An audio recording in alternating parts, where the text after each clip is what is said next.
हेर्नु त जिउँदैछ सिद्ध बाबामा चढाएको परेवा, भर्खर चढाएको परेवालाई बाँदरहरूले यस्तो आतङ्क गर्दो रहेछ।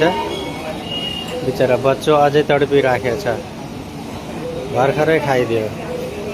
मन्दिरमा बसिया छ भनेर के गर्ने हो भगवानलाई?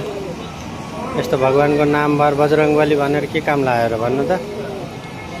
यस्तो मासु खाने बाँदरलाई त यस्तो मन्दिरबाट त खतम गराउनु पर्ने।